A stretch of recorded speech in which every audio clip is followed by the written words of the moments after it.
네, 저는 싱가포르 순복음교회에 있는 박민규라고 합니다. 여러분 반갑고요. 어, 싱가포르에 있어야 되는데 지금 한국에 있은 지 5개월 반이나 됐습니다. 싱가포르이 입국 승인을 받아주지 않아가지고 여태 있다가 다음 주 화요일 날 다시 싱가포르로 들어가게 됐네요.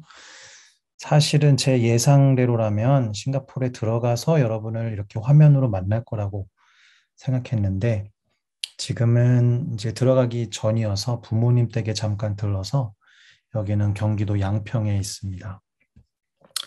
일단 제가 PPT를 띄워놓고 얘기를 해보도록 하겠습니다.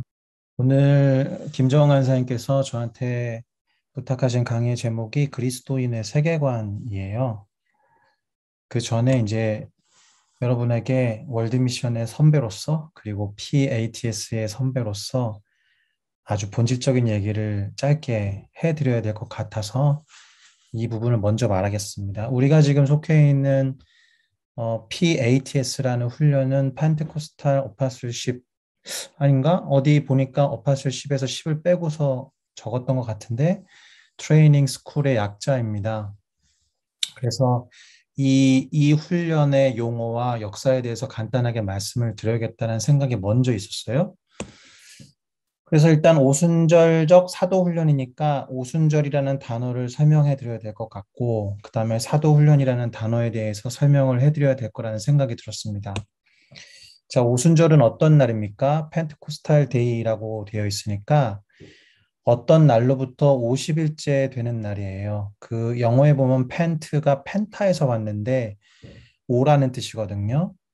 근데 그게 오라는 뜻인데 왜 50이 됐는지는 이제 자세히는 모르겠습니다. 그래서 미국 국방성이 오각형 모양으로 되어 있기 때문에 펜타곤이라고 하듯이 이 펜타라는 단어는 오라는 것을 뜻합니다. 오순절이라고 하면은 6월절로부터 50일째 되는 날을 말하죠. 여러분 그 정도는 잘 아실 거라고 생각하는데 6월절은 무슨 날입니까? 제가 그 밑에 적어 놓았지만 어, 하나님께서 이스라엘 백성을 구원하시고자 모세를 선택하시고 모세를 통해서 10가지 재앙과 기적을 통해서 이집트의 영적인 세력들에 대해서 하나님이 모든 신의 왕이라는 것을 드러내시고 특별히 10번째 재앙을 통해서 어, 이스라엘 백성들을 구원하신 날, 그것이 6월절의 의미이죠. 6월절이 갖는 신학적 의미가 대단히 깊고 많을 테지만 일단 6월절은 예수 그리스도를 상징하는 어린 양의 피와 그리고 그 어린 양의 피를 좌우임방과 문설주에 발라라라고 하는 하나님의 말씀을 믿었던 이스라엘 백성들이 그 믿음에 합당한 행동을 통해서 실천을 통해서 구원 얻었다라는 상징적인 의미가 있습니다. 그러니까 6월절을 통해서 우리가 두 가지를 반드시 기억해야 되는데 첫째는 어린 양의 보배로운 피를 통한 구원이었고 두 번째는 그렇게 말씀하신 하나님의 말씀을 믿는 믿음으로 구원을 얻었다라는 두 가지를 기억하셔야 됩니다. 그 6월절을 통해서 구원을 얻은 이스라엘 백성이 광야를 통과하는 여정을 시작했죠. 그러다가 대충 아주 정확하게 50일은 아닌데요. 50일째 되는 날이라고 정하고 기념하기로 한 그 날에 하나님께서 모세를 통해서 십계명을 비롯한 율법을 주신 날이 오순절입니다. 이해되셨죠? 이것이 구약의 오순절의 의미예요. 다시요. 6월절은 예수 그리스도를 상징하는 어린 양의 보혈과 그렇게 말씀하신 하나님의 약속을 믿는 믿음으로 구원을 얻은 날이고 6월절, 아니, 오순절은 그로부터 50일 정도 지났을 때에 하나님께서 모세를 통해 시내산 광야에서 십계명을 중심으로 한 율법을 주신 것, 법을 주신 것을 기념한 날이라는 뜻입니다.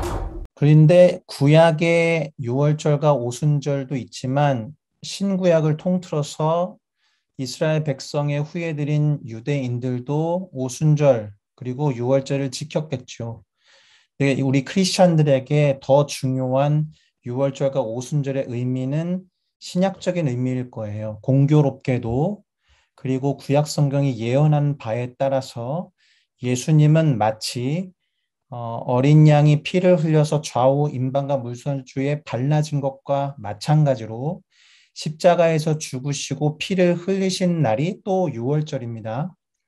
그러니까 유월절 전날 그리고 죽으시고 유월절 다음 날 부활하셨죠. 3일째 되는 날에.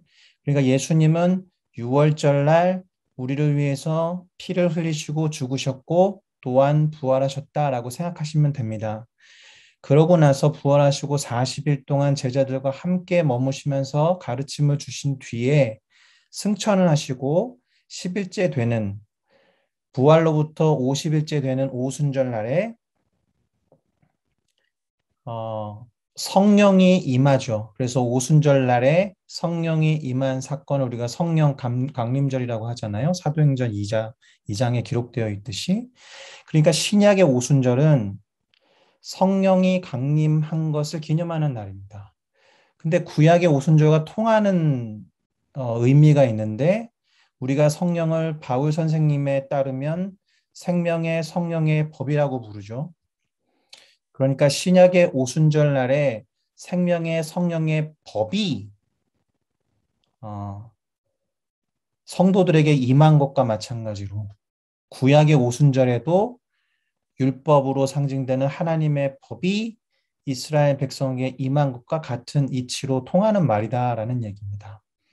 그러니까 유월절은 신구약을 통틀어서 어린 양으로 상징되는 예수 그리스도의 보혈이 흘려진 날이고 오순절은 하나님의 뜻대로 살아가도록 하나님의 백성들에게 법을 주신 날이라고 이해하면 될 겁니다.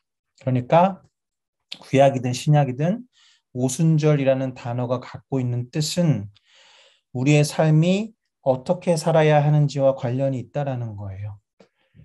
우리가 대한민국 국민으로 살아가기 위해서 대한민국의 헌법을 준수하며 살아가듯이 하나님 나라의 백성으로 살아가기 위해서 하나님 나라의 법을 지키고 살아가는 것과 마찬가지로 성령이 우리 가운데 생명의 법으로 주어졌기 때문에 성령의 이끌림을 받고 성령에 순종하면서 살아가는 삶을 사는 것이 오순절이라는 단어에 담겨 있는 뜻이다라는 것입니다. 오순절적 사도훈련 학교에 여러분이 오셨잖아요. 그러니까 이 오순절은 사실 교회가 태동된 날을 기념하는 것이기도 한데 교회를 개척하게 될 때에 그 교회라는 것이 어떻게 시작됐냐 하면 사도라는 반석 위에서 세워졌단 말이죠. 이제 이 사도 훈련 학교에 대해서 잠깐 설명을 해드리면 원래는 제자 훈련 학교였습니다. Discipleship Training School이었어요. 제가 2001년 10월부터 월드미션 총무간사를 했습니다. 1999년 11월부터 2000년 넘어서까지는 PMTC라는 지금 선교국의 FMTC라는 훈련의 총무간사를 했었는데 그 총무간사 임기를 마치고 월드미션 총무간사가 됐을 때 제 안에 고민이 있었습니다. 어떻게 하면 여의도 순복음교회 내에 있는 청년 공동체를 대상으로 선교적인 리더십들을 발굴해낼 것인가. 네, 그래서 당시에 월드미션이 선교국 소속이었어요. 청년국에는 다른 프로그램이 있었습니다. 그래서 청년국 지체들은 그 프로그램에 참여하기가 수월했고 선교국에 소속돼 있었던 월드미션은 청년 공동체를 동원하기가 쉽지 않았던 거죠. 왜냐하면 다른 단체처럼 느껴졌기 때문에 그래요. 물론 나중에 우여곡절 끝에 청년국 안에 있었던 단기 선교 프로그램과 선교국의 월드미션이 합쳐지면서 지금의 월드미션이 청년국에 위치한 것과 같은 흐름대로 돌려지게 되긴 했지만 어쨌든 2001년 10월에 제가 갖고 있었던 고민은 청년국 내에 있는 지체들을 어떻게 선교적 리더십으로 불러서 훈련시킬 것인가에 있었어요. 그래서 그냥 무턱대고 광고를 해서 한 12명 정도의 지체들을 모았습니다. 그러면 누가 우리에게 선교적 리더십 훈련을 시켜줄 수 있을까 고민할 때 서울신대의 홍성철 교수님이라는 분이 계신데 지금도 교수님을 하고 있는지는 제가 모르겠습니다. 이분이 뭐 성교에 관한 책도 쓰시고 해가지고 여의도 순복음교회와 전혀 상관이 없는 분이었지만 저는 이분에게 메일을 보내서 여의도 순복음교회에 있는 청년들의 몇 명을 이 선교적인 리더십 훈련을 시켜주실 수 있는지 의향을 물어본 적이 있습니다. 근데 홍성철 교수님께서 답을 해주지 아니하셨고 그러면 제가 알고 있는 인맥 중에서 누가 선교적인 리더십 훈련을 시켜줄 수 있을까 생각하다가 현재 여의도 순복음 서귀포교회 차진호 담임 목사님하고 친한 관계였기 때문에 이런 취지를 설명해 드리고 우리를 좀 훈련시켜 주십시오 해서 시작된 것이 오순절 제자훈련학교 PDTS의 시작입니다. 차진원 목사님은 그 전에 오사랑 제자훈련학교의 스텝이셨기 때문에 제자훈련의 폼을 대단히 잘 알고 계셨어요. 그래서 우리의 훈련의 성격이 제자훈련이 됐던 거죠. 자, 그렇게 제자훈련을 통해서 훈련이 된 지체들이 그 훈련을 통해서 그럼 우리는 그 이후에 무엇을 해야 할 것인가 라는 생각을 했어야 됐습니다. 그래서 중장기 또는 단기 선교사로 나갈 수 있는 방법이 있을까? 그리고 그때 월드미션은 선교국에 소속돼 있었다고 말씀드렸듯이 선교국에 있었던 기성세대를 위한 훈련 PMTC로 연계하는 방법도 있을 것이고 그 다음에 PDTS라는 훈련을 섬기는 PLTS라는 훈련으로 연장해도 될 것이고 또는 월드미션 단기선교학교의 팀장으로 섬기거나 그 다음에 지금도 하고 있는 토요 모임의 스텝 그 다음에 월드미션의 본부 스텝 그 다음에 권역별 문화권 디렉터 이런 식의 아이디어들을 내기 시작했습니다. 그러니까 사실 지금 PATS로 모이신 여러분들은 이 훈련 받으니까 너무 좋다. 이 훈련 받으니까 내가 성장한 것 같다라는 것에서 그쳐서는 아니 될 것이고 이 훈련 이후에 그러면 나는 어디에서 어떻게 선교적인 리더십을 발휘하는 사람이 될 것인가 이런 고민을 하지 않으면 이 훈련은 상당히 무의미하게 됩니다. 네.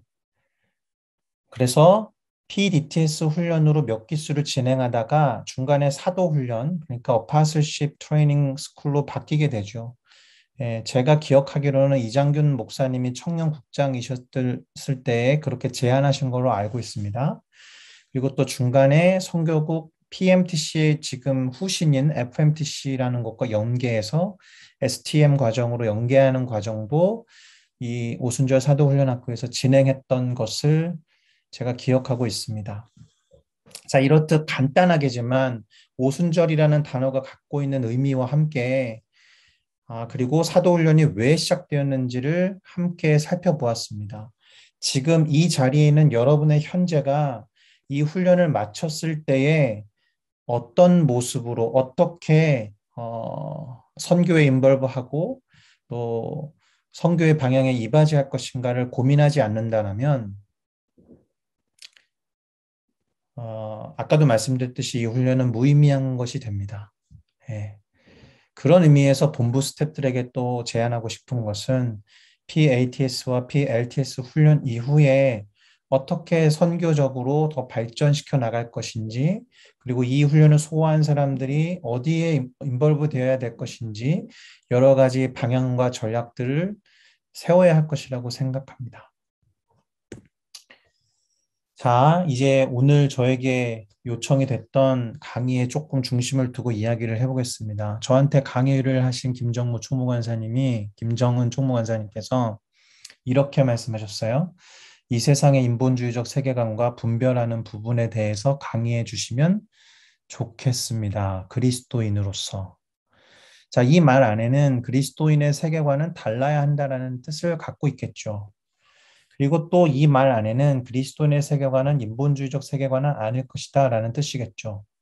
그러나 오해하지 말아야 될 것은 인본주의라는 단어 자체가 나쁜 뜻은 아닐 것입니다. 사람 중심의 세계관. 이 말에는 우리가 흔히 말하는 신본주의적 세계관과 대조를 이루기 때문에 그렇게 부정적인 의미로 쓰고 있는 것이겠지만 하나님께서 우리에게 누구를 섬기라고 하셨는지를 생각하면 이 말 자체가 잘못된 말은 아닐 거예요.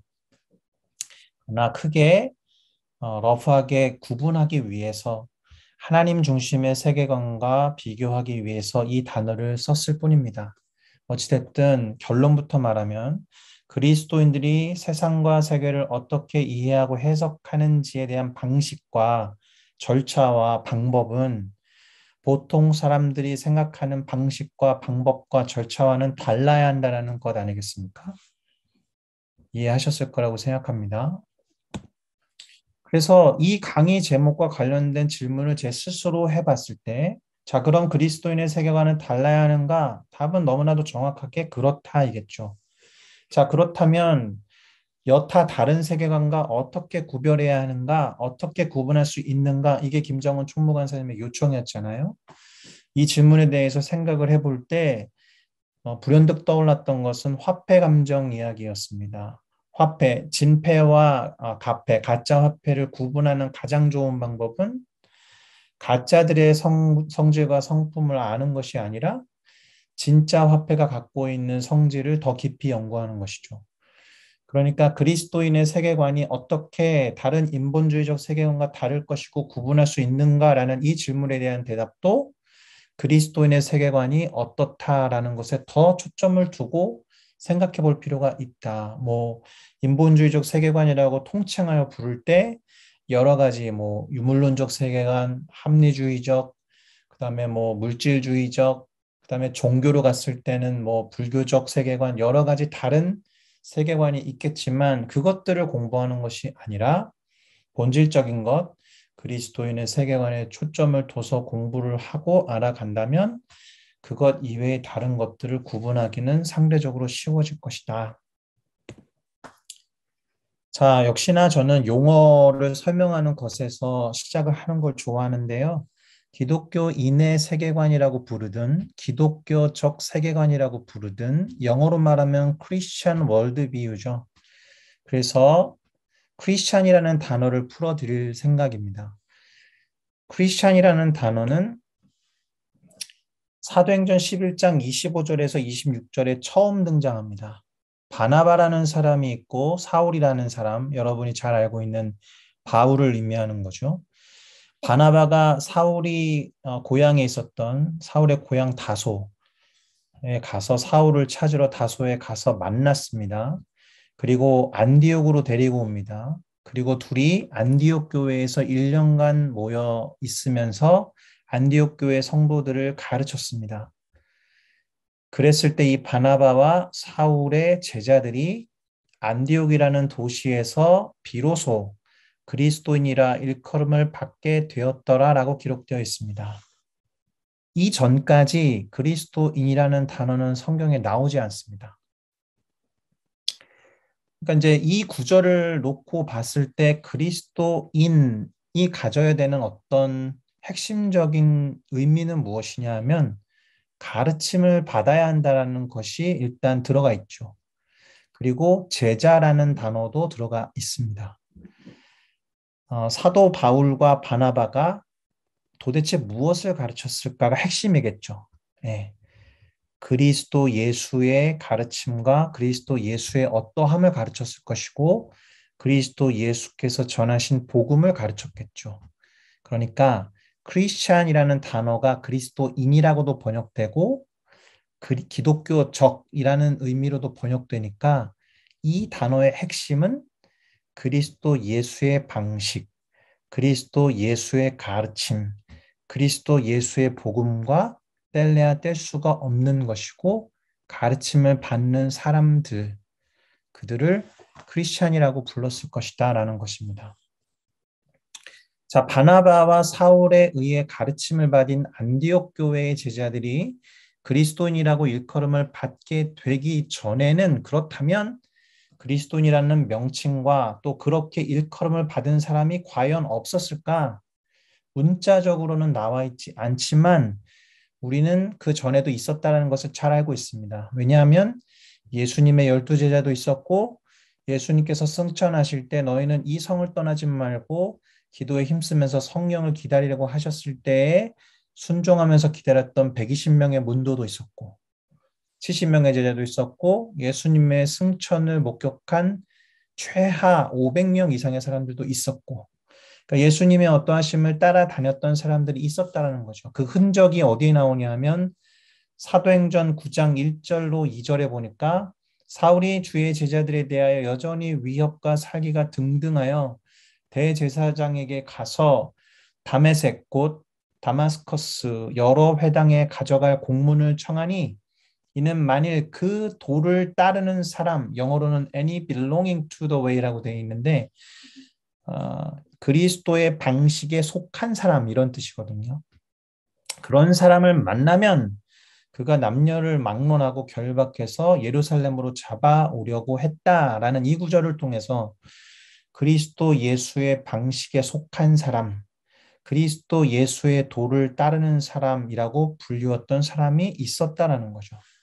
그러니까 공식적으로 크리스찬이라는 단어는 안디옥성에서 처음 불려지긴 했지만 예루살렘 성이나 흩어져 있는 많은 사람들 속에 그리스도의 도를 따르는 사람이라는 어떤 호칭과 명칭과 부류는 분명히 있었다는 걸 알 수가 있습니다. 잠깐 성경에 나와 있는 크리스찬이라는 단어를 처음으로 언급하기 위해서 지금 구절을 소개하는 것이고요.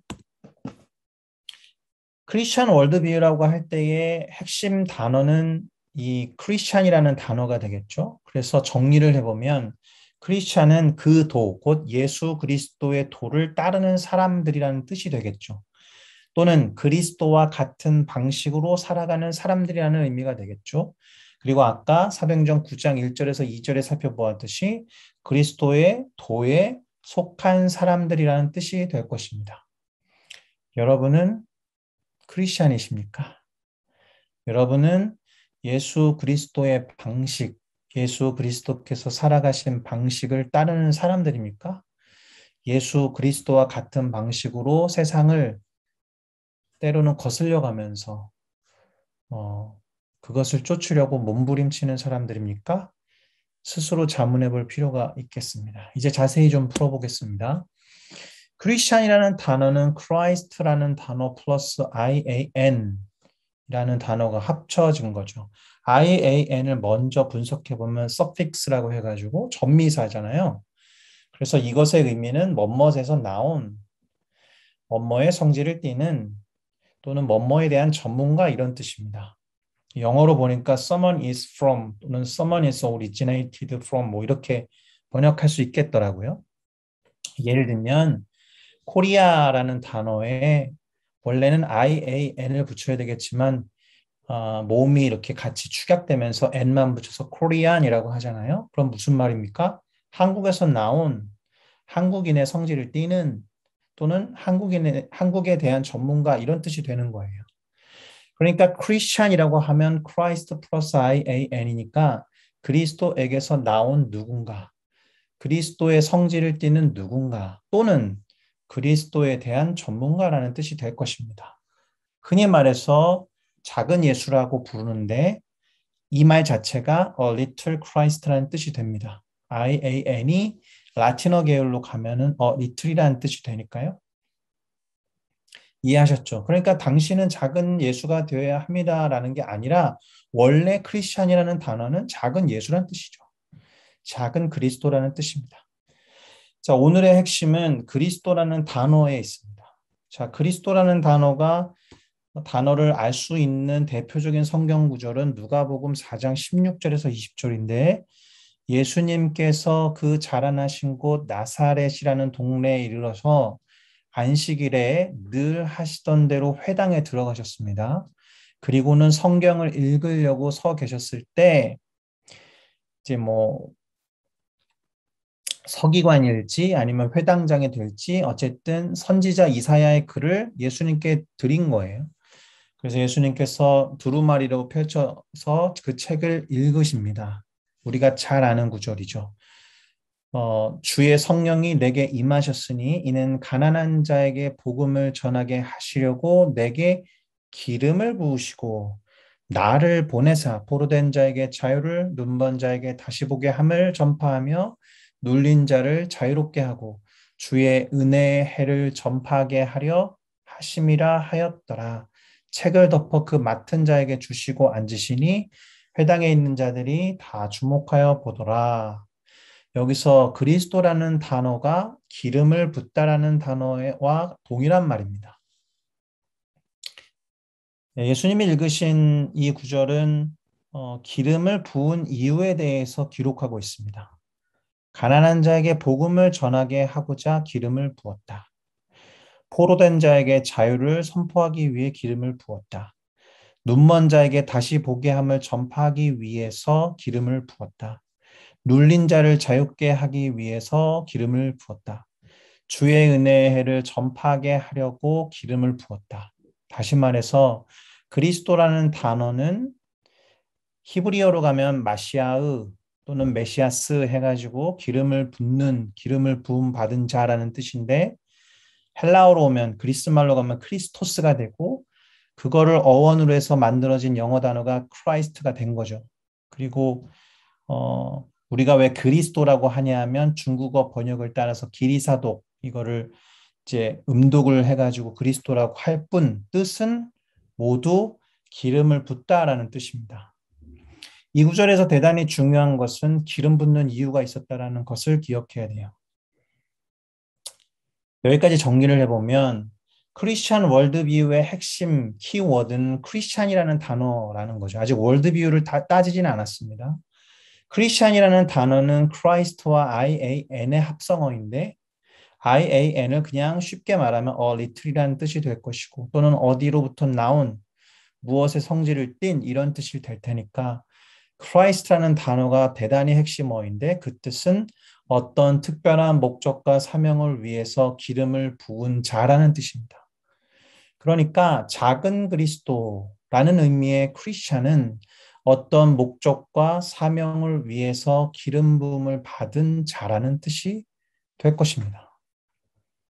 기름 부음을 작게 받아서 little Christ라는 뜻이 아니라 대문자 크라이스트를 예수 그리스도에게 부여한 이유로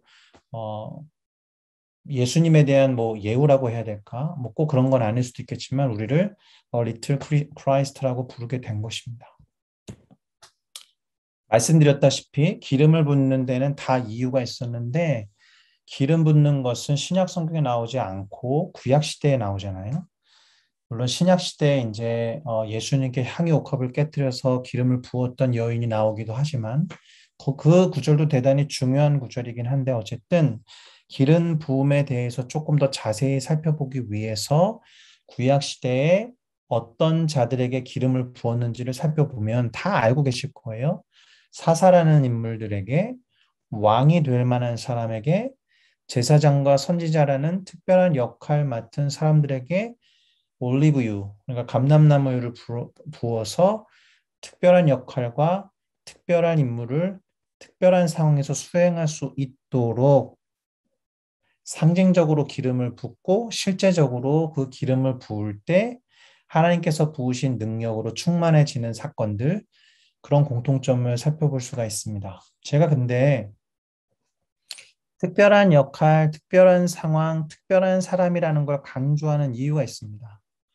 구약 시대는 정말로 이 성령이라는 이게 성령을 상징하니까요. 성령의 기름 부으심 이런 표현 잘 알고 계시듯이 실제로 하나님의 영이 부어지는 사건이거든요. 이 기름 부음이라는 사건은. 그런데 예수 그리스도의 사역 이전까지는 특별한 역할을 위해서 특별한 사람에게 특별한 상황에서 제한적으로 성령이 임했음을 의미하는 것입니다. 그래서 그 특별함을 좀 강조해서 말씀을 드린 거예요.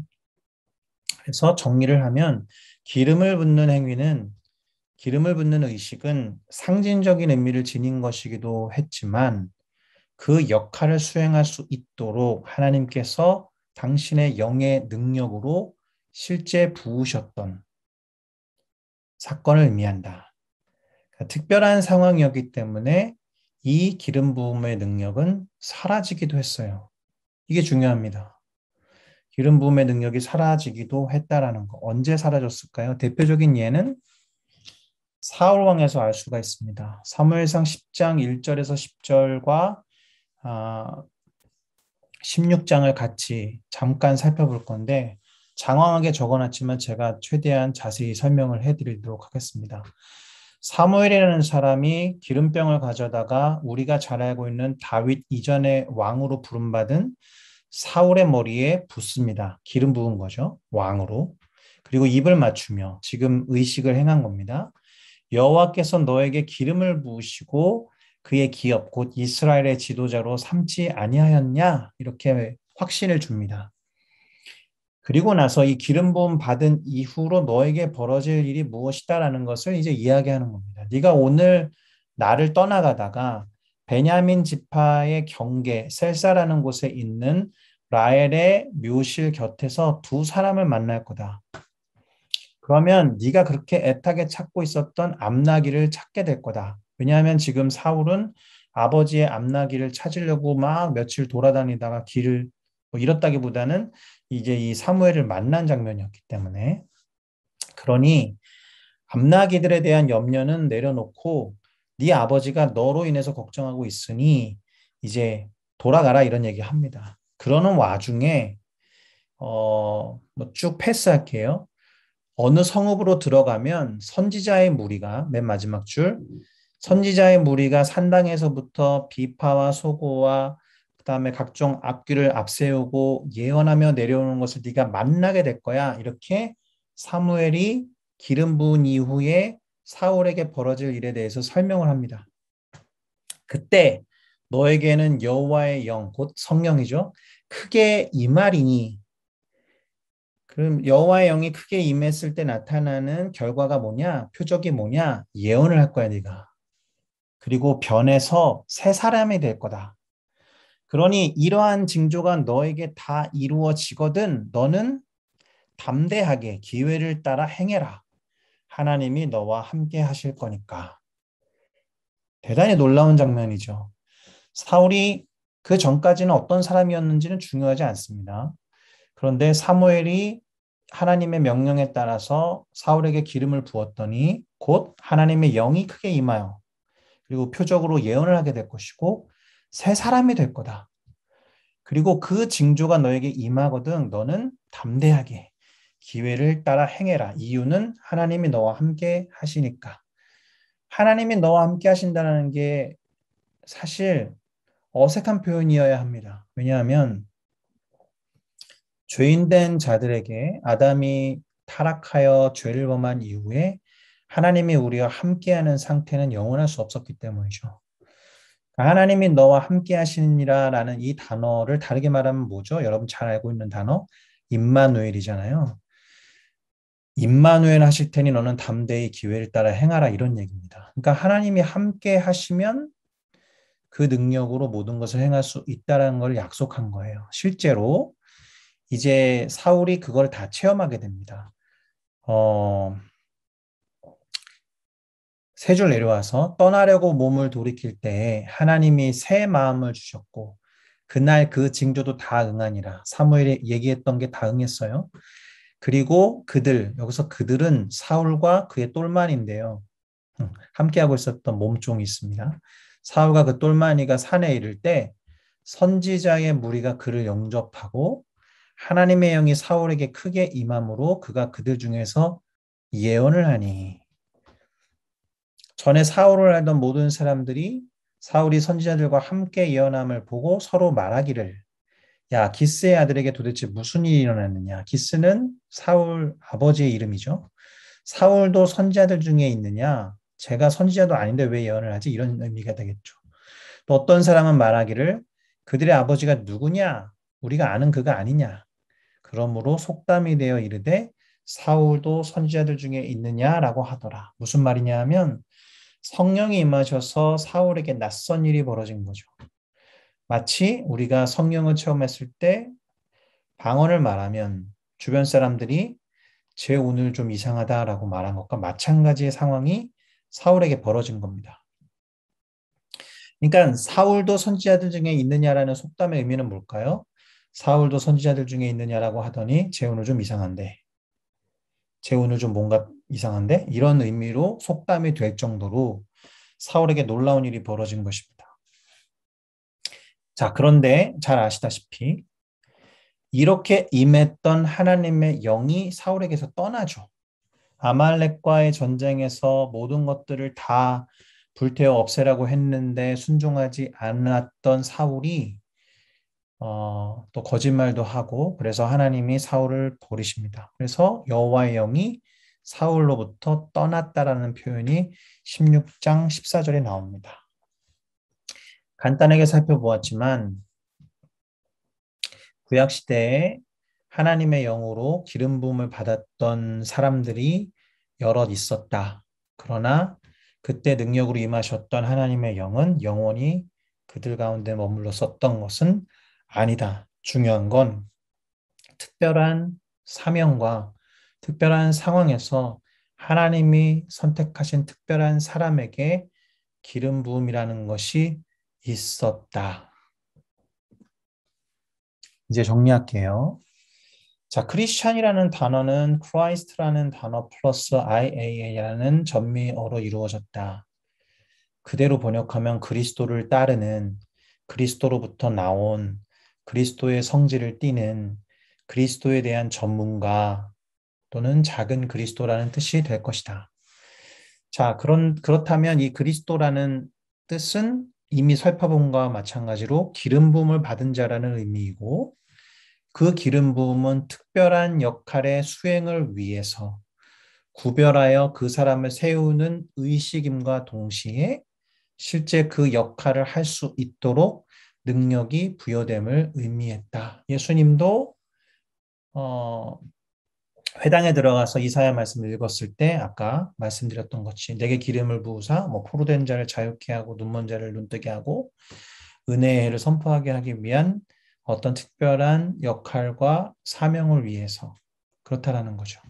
자, 따라서 우리 모든 크리스찬, 우리를 크리스찬이라고 부른다면 그 단어 안에는 어떤 특별한 역할을 수행하기 위한 하나님의 선택이 있다라는 것, 그리고 그 선택에 합당한 성령의 능력으로 기름을 부으시는 작업이 분명히 있다라는 것, 그리고 그 선택과 기름 부으심 이후에 우리를 통해서 하고자 하시는 일이 있다라는 이 정체성을 분명히 알고 계셔야 한다는 이러한 맥락 속에서 크리스천 월드뷰, 기독교인의 세계관 또는 기독교적인 세계관을 이야기하려고 합니다. 우리가 성령의 능력으로 충만해야 하는 이유가 하나님이 우리를 부르시고 보내셔서 하는 어떤 일을 위한 능력이 필요해서잖아요. 잘 아시는 말씀 사도행전 1장 8절 오직 성령이 너희에게 임하시면 너희가 권능을 받고 예루살렘과 온 유대와 사마리아와 땅끝까지 이르러 내 증인이 되리라 하시니라고 할 때에도 증인의 삶을 위해서 성령의 권능으로 기름 부으시는 거잖아요. 사실 성령의 권능과 기름 부으심 없이 증인된 삶을 살 수는 없습니다. 단발적으로 이벤트성으로 전도를 한두 번 할 수는 있죠. 그러나 증인된 삶이라는 일관적인 삶은 성령의 능력이 아니면 할 수가 없는 일이죠.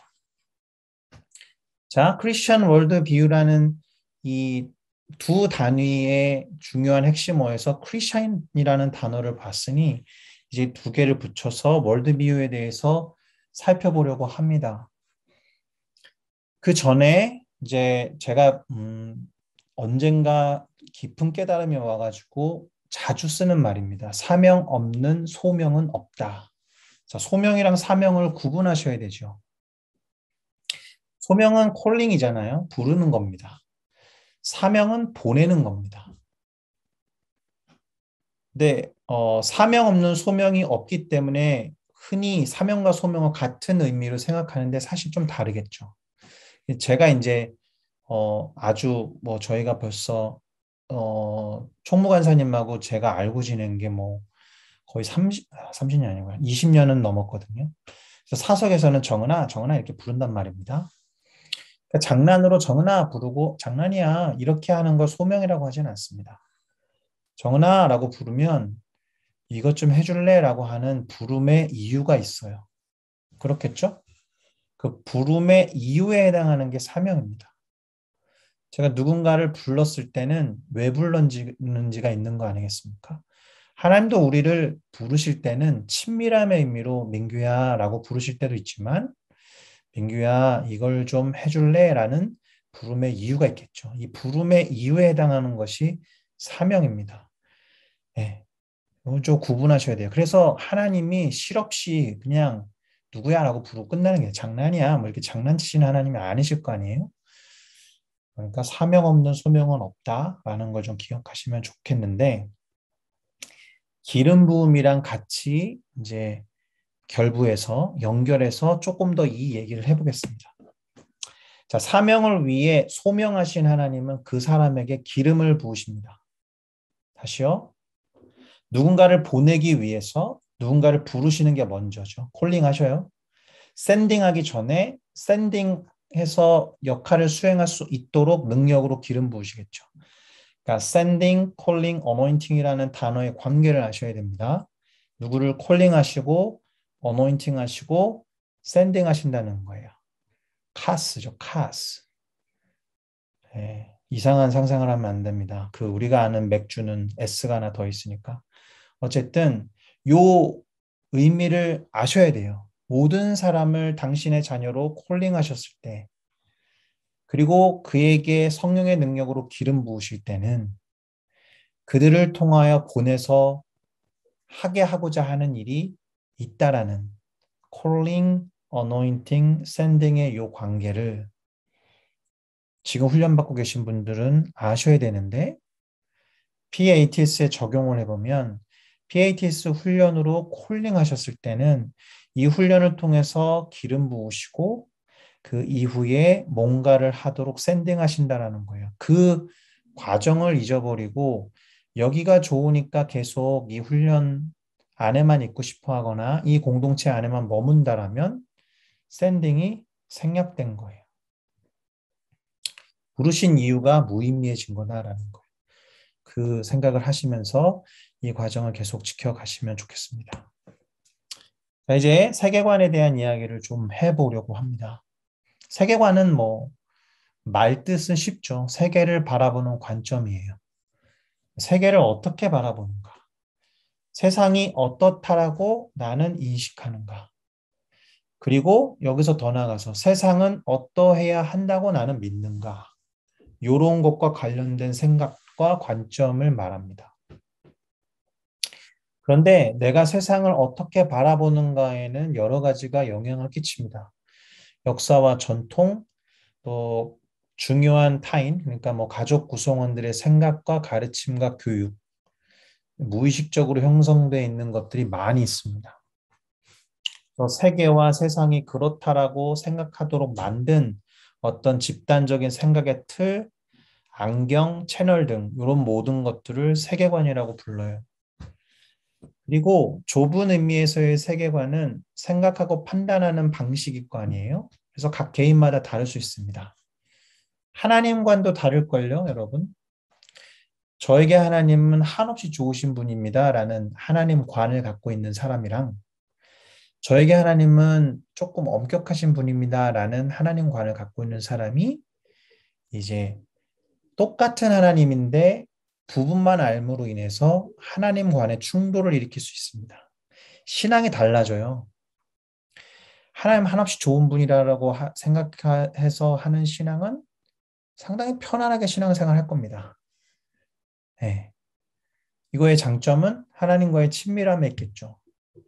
하나님은 그래도 제법 엄격하시고 무서운 분이야 그러면 그 신앙은 안 좋게 말하면 좀 경직될 수 있겠지만 충성을 다하고 지킬 것을 지키려고 무진장 애를 쓸 것입니다. 하나님에 대해서 어떻게 인식하고 해석하느냐도 달라지듯이 세상을 어떻게 바라보고 인식하고 해석하느냐가 달라진다라는 거예요. 자, 돈에 대한 생각, 물질관이라고 하죠. 이런 관이라는 개념은 그렇게 우리의 개인의 역사 속에서 개인의 환경과 상황 속에서 다르게 영향을 미쳐왔고 형성시켰다라는 것을 이해하면 됩니다. 특별히 무엇을 어떻게 선택하고 판단하는가에 대한 근거가 되는 관습이나 전통이나 어떤 시각을 말하는데 내가 어떤 세계관을 갖고 있는지 조금 쉽게 접근할 수 있는 질문은 이거예요. 여러분이 돈과 시간을 어디에 가장 많이 사용하는가? 가계부나 금전출납부를 쓰고 계신다라면 가장 많은 재정은 어디에 쓰고 있고, 그러니까 뭐 필수적인 어떤 생활 필수와 관련된 거 말고요. 예. 내가 뭔가 쇼핑을 하는데 많이 쓰고 있다라든가, 그다음에 나의 시간과 에너지를 어디에 많이 쓰고 있는가를 잘 보면 그 사람의 가치관이 드러나겠죠. 우선순위가 드러날 거예요. 이런 것에 영향을 미치는 것이 세계관입니다. 그리고 어떤 사람들은 무슨 이즘 이렇게 표현하죠. 뭐 공산주의라고 할 때 주의를 커뮤니즘 해가지고 이즘이라고 표현하듯이 그렇게 세계관의 형태는 무슨 무슨 사상으로 다양화될 수 있습니다. 종교도 세계관일 수 있고. 제가 지금 되게 뭉뚱그려서 말해서 그런데 조금 더 자세히 살펴볼까요? 세계관이라는 토양이 있습니다. 잘 몰라요. 우린 그렇게 살아왔기 때문에 토양이 있고 그 세계관에 대한 어떤 신념이 있습니다. 예, 그리고 거기서 줄기를 뻗는 가치, 그리고 줄기에서 가지를 뻗듯이 그에 따른 행동이 나타나고 그 행동에 의해서 결과가 나타났을 때 세계관의 열매라고 부릅니다. 제가 예를 들게요. 그렇다니즘이라는 세계관이 있다 칩시다. 그렇다 세계관. 그러면 세상은 그렇다라고 표현할 수 있을 겁니다. 세계관을 표현하면 야, 세상은 그래. 제가 지금 그렇다니즘이라고 이름 지었다 그랬어요. 세상은 그래. 그러니 세상은 그래야 해. 이게 신념이겠죠. 그래야 해. 그럴 때 세상은 가치가 있어. 이를 위해서 우리는 그렇게 행동해야 해. 그렇게 될 때 그런 결과가 나타날 거야. 제가 그렇다니즘이라고 이름 붙이고 이렇게 써본 거예요. 얼핏 이해가 됐으면 좋겠는데 조금 불교적인 세계관에 적용해서 표현해 볼게요. 세상은 원래 고통투성이야. 그렇죠? 그렇게 생각하잖아요. 그러니 세상은 고통으로부터 벗어나야 해. 신념이 그래요. 그래서 불교 신앙에 합당한 어떤 의식과 행동들은 수양이잖아요. 그럴 때 세상 가치가 있어. 고통에서 벗어났을 때. 이를 위해서 고통을 억누르고 화를 다스리며 인격을 수양해야 해. 그래서 나타난 행동 양식이 수양 그런 거잖아요. 그렇게 될 때 고통에서 벗어나 참다운 세계를 만나게 될 거야. 이렇게 표현되는 게 불교적인 세계관이겠죠. 공산주의라고 부르는 공산주의적 세계관은 세상은 불공평해. 그러니 그 불공평을 해결해야 해. 이런 확신을 가지고 살겠죠? 불공평을 해결해야 세상은 가치가 있어. 이를 위해서 불공평의 뿌리를 제거해야 돼. 나타날 때 혁명으로 나타나겠죠. 그렇게 될 때 불공평에서 벗어나 모두가 공평한 세상을 만들 수 있어. 제가 되게 간단하게 도식화해서 말한다고 해서 이렇게 표현한 것이지 훨씬 더 복잡한 체계를 갖고 있겠죠. 어, 그러니까 신념, 가치관, 그에 따른 행동, 그 행동에 의한 열매가 이렇게 순환되다 보면 일정한 패턴이 만들어져서 나도 모르게 무의식적으로 그렇게 선택하고 그렇게 세상을 인식하게 되는 세계관이 형성되어 왔다. 그리고 이거는 우리가 자라서부터 이전에 우리의 선조들, 앞선 세대로부터 집단적으로 형성되어 온 것들이 대단히 많이 있죠. 그러니까 상당히 이 세계관은 견고합니다. 최근에 이제 뭐 화제가 되고 있는 오징어 게임이라는 드라마가 있잖아요. 오징어 게임을 통해서 본 세계관을 한번 생각해 보세요, 여러분. 오징어 게임이 그리고 있는 세계는 어떤 곳입니까? 물론 어렸을 때 놀이로 상징해서 그려놨지만 경쟁에서 이겨야 하는 세상이다. 경쟁에서 이기지 않으면 가치가 없다. 그러니 경쟁에서 이겨야 한다. 수단 방법을 가리지 않고. 네. 그래서 살인도 불사하고 뭐 그렇게 하는 거 아닙니까? 그래서 열매를 얻는 게 최후의 일인이 돼서 모든 상금을 다 거머쥐는 거죠. 물론 아이러니하게도 이 오징어 게임에서 우리가 봤던 드라마에서 제가 너무 스포하는 건 아닌지 모르겠지만 주인공으로 역할했던 이정재 씨가 1등을 하는데 그는 그래도 오징어 게임이라는 드라마가 그리고 있는 세계관과는 좀 다른 세계관을 가지고 있는 사람이었죠. 그래서 잔인한 드라마이긴 하지만 이 드라마를 통해서도 세계관이 드러나고 있다는 것을 보면 아, 세상을 사람들이 어떻게 인식하고 있구나. 내가 지금 처한 상황을 어떻게 인식하고 있구나라는 것을 간접적으로 볼 수가 있죠. 그러면 이제 성경적인 세계관, 제가 갑자기 기독교적인 세계관 하다가 성경적인 세계관이라는 말로 바꿨는데요. 예를 들어서 성경적인 세계관을 설명하고 기독교적인 세계관으로 가려고 하는 거예요. 자, 성경은 세상을 어떻게 바라보는가? 똑같은 도식에다가 넣어볼게요. 세상은 원래 가장 아름답고 선하게 창조되었다. 그러나 인간의 타락으로 인해서 망가졌다. 여러분, 창세기를 읽어보면 이 말에 동의하죠? 우리가 배워온 성경의 지식을 뭐 총동원하지 않아도 이해할 거예요. 그러니 이 타락의 문제를 해결해야 한다. 그럴 때 세상은 본래의 모습을 회복하여 가치 있는 세상이 될 것이다. 이를 위해서 죄와 타락의 문제를 해결하고 또 회복되며 구원을 얻어야 한다. 그렇게 될 때 회복된 세상을 맞이하게 될 것이다. 이게 성경이 그리고 있는 세상에 대한 흐름이에요. 요약을 하면 창조, 타락, 구원, 회복 요 4단계로 4가지 단어로 설명할 수 있습니다. 창조를 form, 형성하셨죠? 타락은 deform, 그 폼에서 벗어난 거예요. 그러니 이것을 다시 reform 해야겠죠? 그리고 완전히 새롭게 만들기 위해서 트랜스폼 해야겠죠. 창조, 타락, 구원, 회복의 이 단어를 가지고 세상을 인식하는 게 성경이 말하는 세계관이에요. 성경적인 세계관이 조금 더 큰 개념이고 기독교인의 세계관은 조금 더 실제적인 표현이라고 보시면 되겠습니다. 조금 더 설명해 볼게요. 우리는 세상이 창조됐다라고 믿습니다. 아멘이죠. 그러니까 이제 창조인가 진화인가를 가지고 얘기할 때에도 창조론적인 세계관을 갖고 있느냐, 진화론적인 관점을 갖고 있느냐에 따라 갈리겠죠. 진화론적인 관점을 이제 뭐 합리주의적, 과학적 세계관이라고 말을 하지만 사실 그렇지만은 않습니다. 진화론 또는 과학도 하나의 신념일 뿐이에요. 왜냐하면 확정할 수 없는, 그러니까 예를 들면 이런 거예요. 제가 심리학을 공부했는데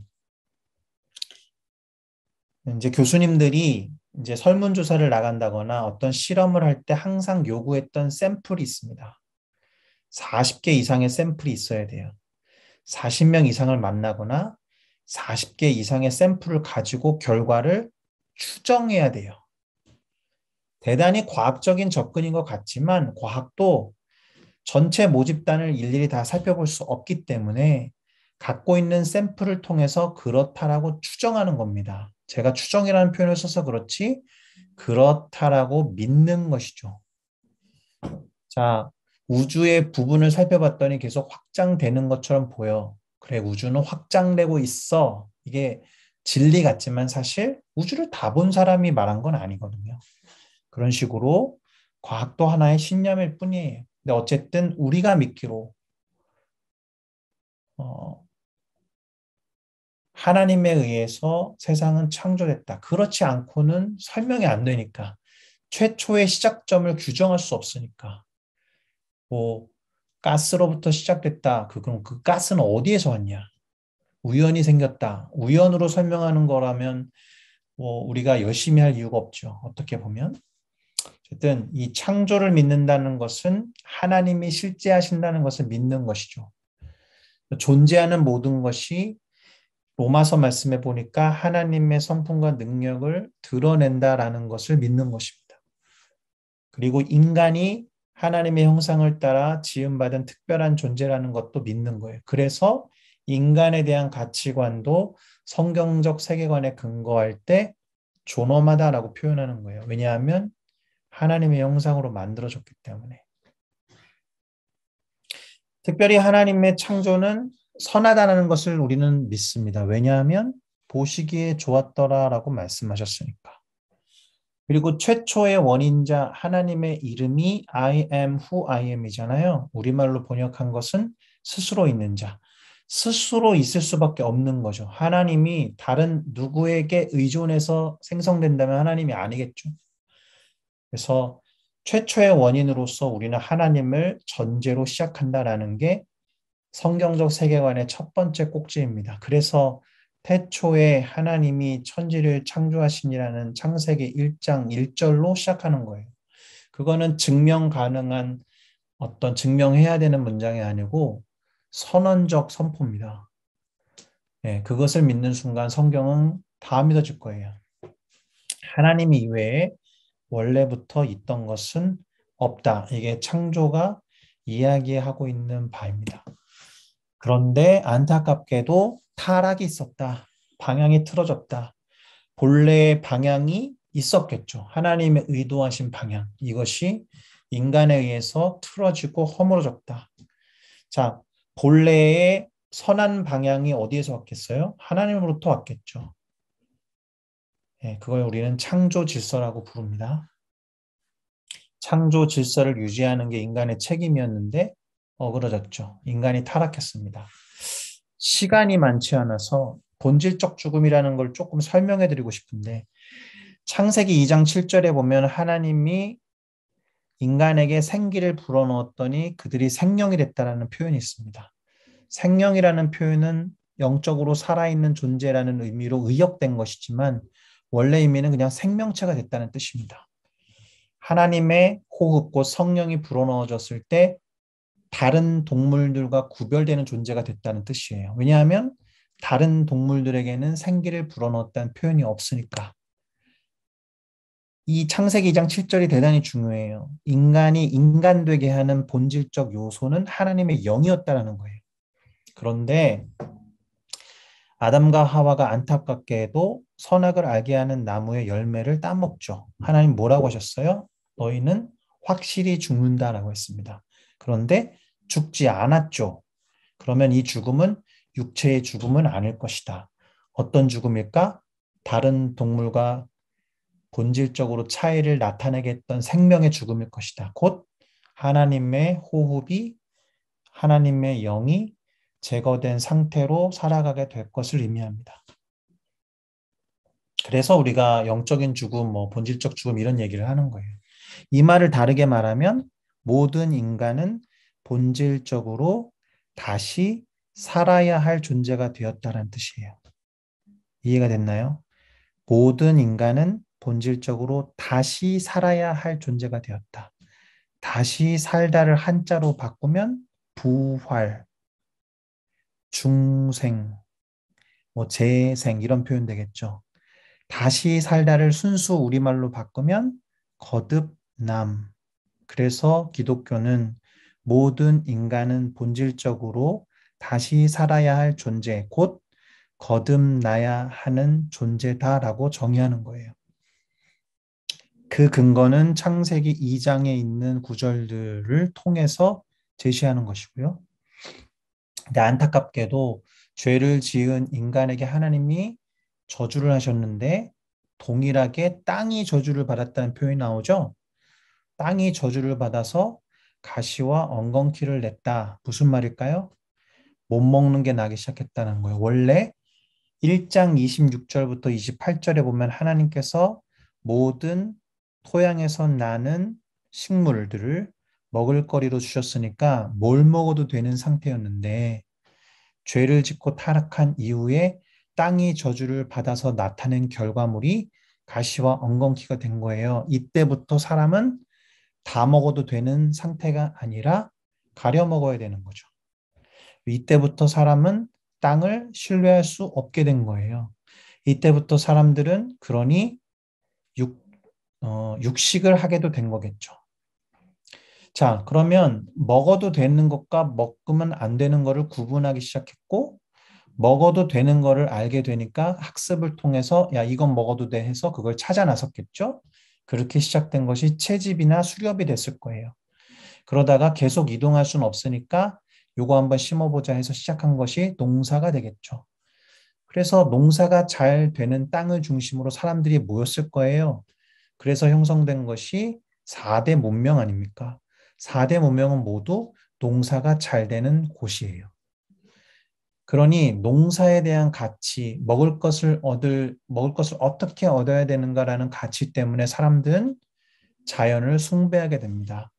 바람이 적절히 불어야 되고, 태양이 적당히 내리쬐어야 되고, 큰 홍수는 일어나면 안 될 것 같고 하다 보니 태양을 섬기기 시작하고, 바람을 섬기기 시작하고, 땅을 섬기고 시작해서 온갖 신들을 만들어낸 겁니다. 각종 사상과 종교가 만들어진 거죠. 그래서 어떤 유명한 무신론자 학자가 그런 책을 썼죠. 만들어진 신. 표면적으로는 맞는 말입니다. 유일하신 하나님 이외의 모든 신들은 사람들이 만들어낸 것이니까. 자, 그런 사상들에 의해서 사람들은 생각과 판단에 영향을 받습니다. 그리고 어떻게 선택할 것인지에 영향을 미치기 시작하죠. 그것이 각종 이즘, 론, 종교 이런 게 된 겁니다. 그리고 그것이 고착화되고 하나님을 아는 것을 거부하게 하는 견고한 진, 고린도후서 10장 5절에 나오는 스트롱홀드가 된 것이니까 영적인 전투 개념이 그렇게 형성되는 겁니다. 그리고 선하게 창조된 자연이 파괴되기 시작했죠. 그리고 전인적으로 그리고 통전적으로 타락하게 된 거예요. 이 말은 전인적이고 통전적으로 회복돼야 한다는 걸 전제하는 겁니다. 자, 회복의 필요성, 그리고 거듭남, 그리고 다시 살아야 될 필요성을 요 구절들을 통해서 알 수가 있습니다. 그리고 모든 것들이 타락했기 때문에 그 회복돼야 될 영역 가운데는 문화도 있는 것이고, 그리고 하나님께서 보시기에 좋았다라고 하는 이런 창조적인, 창조했을 당시에 좋았다라고 하는 부분이 이제 어, 다시 회복돼야 한다는 것이죠. 제가 뭐 인간 복제 등의 문제를 거기다 적어 놓긴 했는데 기독교 윤리나 기독교 가치관에 따랐을 때 인간을 복제하고 또는 유전자를 조작하고 하는 것이 옳은가 또는 뭐 동성애 문제라든지 이런 각종 윤리의 문제는 세계관과 상당히 밀접한 문제라는 것을 이해하시면 좋겠습니다. 창조, 타락, 구원, 회복이라고 했습니다. 창조, 타락에 대해서 간단히 얘기했고, 그럼 구원이 뭐냐? 그 틀어진 방향을 다시 돌이키는 거죠. 폼이 형성됐는데 디폼 됐으니까 리폼 해야 된다는 거. 다시 돌이키는 거. 방향을 역전한다는 것입니다. 타락한 인간이 자기 힘으로 스스로 변화시킬 수 없으니 구원자가 필요하다. 그리고 구원자에 의한 그 구속은 타락이 마치 전적이고 환경이 다 저주를 받았던 것과 마찬가지로 그 구원도 모든 것, 곧 통전적이고 전적인 회복이 이루어져야 한다는 거예요. 그래서 크리스찬들이 구원을 얻은 것으로 그쳐서는 안 되고 크리스찬들이 속한 여러 영역들이 함께 회복돼야 한다는 것을 성경적 세계관은 말하고 있는 거죠. 구원받은 자들이 세상을 어떻게 바라봐야 하는지에 따라서 세상은 더 변화될 곳이 된 겁니다. 아셨죠? 마지막으로 회복될 그림. 그거는 이제 우리에게 허락하신 아까 말했던 사명 없는 소명은 없다라고 할 때 소명과 사명이랑 연결되는데 하나님께서 우리를 둘러싸고 있는 여러 영역들을 회복하기 위해서 우리를 부르셨다는 거예요. 이거는 다분히 그래서 회복을 위해서 노력하고 애쓰는 실천의 영역이에요. 뭐랑 같냐 하면 자, 나 오늘 예수 그리스도를 구주로 믿었으니까 나 천국 가 하고 실천적으로 어, 무신론자처럼 살아가는 사람들이 있어요. 다시 말하면 되게 값싼 복음을 취한 거죠. 그리고 마치 보험에 들듯이 나는 천국이 보장됐어 하고 이 땅에서의 삶은 그 전의 삶과 크게 다를 바 없는 삶을 살아가는 모습. 이래서 한국을 비롯한 여러 나라에서 크리스찬이 덕이 안 되는 거 아닙니까? 실천의 영역을 무시했기 때문입니다. 그래서 사실은 내가 구원을 얻었기 때문에 나를 둘러싼 모든 전적인 영역들이 회복되어야 한다라는 생각을 가지고 타락한 세상에 대한 인식, 타락한 세상에 대한 안타까움, 타락한 세상에 대한 애통함이 있어야 한다라는 점에서 기독교적인 세계관은 성경적 세계관보다 대단히 구체적이에요. 아까 말했듯이 어떤 일을 행하기 위해 능력의 기름 부음을 받아야 하니까. 네, 제가 이런 질문을 하고 싶어요. 지금 이 PATS에 모여 계신 분들의 연령대나 이런 걸 자세히는 모르겠지만 비전이란 이야기를 하고 사명이란 이야기를 할 때 보통 직업을 떠올릴 때가 많은데 그게 어떤 위치에 가는 것에 초점을 두면 안 되고 그 위치에 왜 가야 하는지에 초점을 두셔야 돼요. 나는 왜 공무원이 되려고 하는가? 나는 왜 선생님이 되어야 하는가? 선생님이 돼서 무엇을 하기 위해서가 없으면 선생님이 되는 걸로 끝나는 거죠. 공무원이 돼서 무엇을 해야 해라는 그 이유가 없이 그냥 공무원이 되니까 뻘짓을 하는 거예요. 그러니 그 올바른 방향으로의 회복을 이해하지 않으면 그 자리에 가는 게 아무 의미가 없죠. 아마도 돈을 많이 벌기 위해서 한국 사회에서 안정적으로 살기 위해서 교사나 공무원의 길을 선택하는 경우가 많을 거예요. 그러면 그 사람의 세계관은 뭐라고 봐야 돼요? 안정적인 것을 향한 세계관, 물질적인 세계관에 사로잡혀 있는 실천적 무신론자라는 얘기입니다. 네. 매맞는 아이들의 문제를 계속 씨름하고 계속 고민하고 계속 안타까워해서 정말 좋은 엄마가 되어야겠다라고 노력하는 것이 기독교적 세계관의 실천편이라고 할 수 있고 학교에서 벌어지는 여러 가지 문제들에 대한 안타까움이 동기가 돼서 임용고사를 준비하고 선생님이 되려고 하는 것이 기독교적 세계관에 입각한 삶이라는 거지 안정적으로 살기 위해서 그 길을 선택하는 것은 성경적이고 기독교적인 세계관을 갖고 있는 크리스천의 삶이 아니다라는 것입니다. 자, 그러니 이제 기독교인의 세계관은 어떻게 되어야 하느냐? 첫째는 성경적인 세계관을 가져야 한다. 성경적인 세계관은 네 가지 언어로 요약했죠. 창조, 타락, 구원, 회복이라는 관점으로 세상을 보는 거예요. 세상은 선하신 창조주 하나님에 의해서 창조되었고, 그러나 인간의 죄와 타락으로 인해서 파괴되고 말았으니 회복이 필요한 상태가 되었다는 거죠. 그러니 구원과 회복이 필요하다. 이 네 가지 키워드를 기억하고 내 주변의 세계와 상황을 그렇게 바라봐 보라는 거예요. 자, 그리스도는 세상의 회복과 구원을 위해서 기름 부음을 받아 능력으로 충만하여서 이 땅에 오셨죠. 그리고 인간의 죄와 타락의 문제를 고스란히 짊어지고 십자가에 달려 죽으셨죠. 이 땅으로의 콜링을 입고 오셔서 어노인팅 되신 후 십자가를 짊어지고 예, 가셨습니다.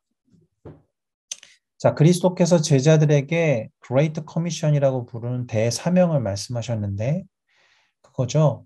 하늘과 땅의 권세를 내게 주셨으니 그러므로 너희는 가서 모든 민족과 족속에게 침례를 베풀고 내가 너에게 분부한 모든 것을 가르쳐 지키게 하라. 볼지어다 내가 세상 끝날까지 너희와 항상 임마누엘 하리라 이거 아니에요? 근데 아까 그 임마누엘이라는 표현을 제가 어디서 썼습니까? 사울이 왕으로 기름 부음 받을 때 너는 기회를 타서 담대히 행해라. 하나님이 너와 임마누엘 하시라고 사무엘이 말한 것과 같은 표현입니다. 그런데 사울과 우리가 다른 점은 무엇이냐 하면 구약 시대까지는 그러니까 예수님 이전까지는 성령이 특별한 상황에서 특별한 사람에게 특별한 역할과 목적을 위해서 한시적으로 주어졌다가 떠나기도 하셨지만 지금의 우리에게는 떠나지 않는다라는 거예요. 자, 그리스도께서 제자들에게 대사명을 말씀하셨는데 세상을 회복시키는 과업을 위해서 제자들과 당신의 백성들을 콜링하시고 성령의 능력으로 기름을 부으시고 그들을 세상으로 파송하셨다라는 점에서 크리스찬이라고 이름 붙여진 우리에게 이 세 가지 콜링, 어노인팅, 샌딩은 분명히 기억해야 하고 세상을 바라보는 관점, 창조, 타락, 구속과 회복이라는 네 가지 단어를 꼭 기억하셔야 한다라는 것. 이게 성경적 세계관, 곧 기독교인의 세계관의 핵심입니다. 따라서 기독교인의 세계관은 세상이 아름답게 창조되었음을 기억하고 현재의 무너진 상태를 안타까워하면서 그것의 회복과 구속을 위해서 무엇을 할 수 있는지 고민하고 행동하는 것이 되어야 합니다.